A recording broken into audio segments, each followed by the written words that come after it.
Alam natin ang bigat ng pakiramdam kapag dumarating ang sweldo. Pero bago pa matapos ang buwan, iniisip mo na kung paano ito pagkakasyahin. Pagkain, kuryente, pamasahe, gamot, matrikula. Nagtatrabaho at nagsisikap naman tayo.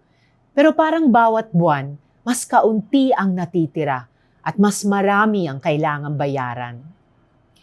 Hindi dapat ganito ang buhay ng Pilipinong nagsisikap.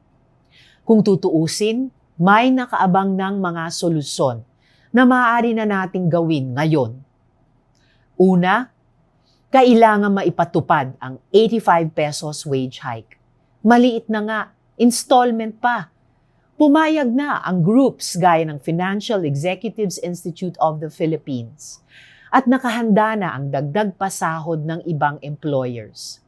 Kaya di dapat mawala ang umento sa sahod dahil lang may humarang dito sa korte.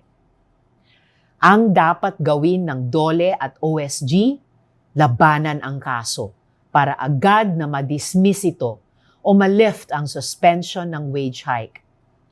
I also urge our business community, dumaan tayo sa administrative processes for exemption.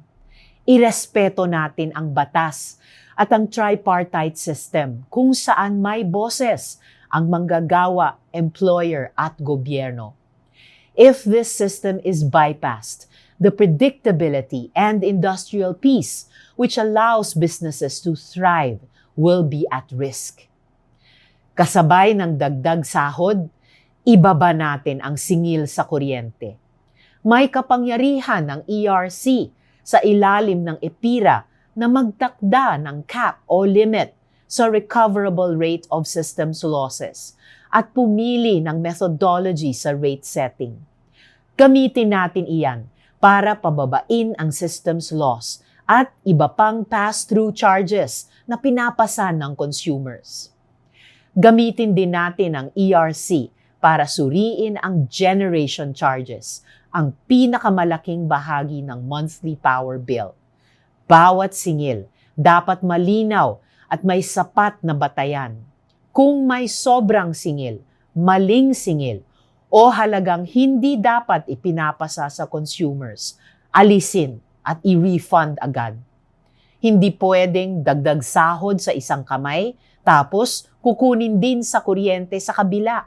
Pagdating sa wage hike at pagbawas ng singil sa kuryente, may sagot, may paraan at kaya natin itong ayusin. Pagsikapan natin na iparamdam sa ating kababayan na kapag nagtatrabaho ka ng marangal, may bunga ang iyong pagsisikap. Dapat kaya nating bumili ng pagkain nang hindi kinakabahan sa preso. Bayaran ng kuryente nang hindi nag-aalala kung ano naman ang kailangang bawasan. Magpagamot kapag may nagkasakit. Pag-aralin ang mga anak at kahit kaunti, makapagtabi para sa bukas. Iyan ang buhay na nais nating maibigay sa bawat Pilipino.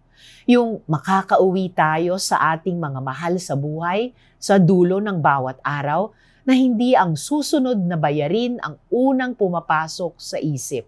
Yung mas magaan, mas tiyak, at mas panatag ang bawat pamilyang Pilipino.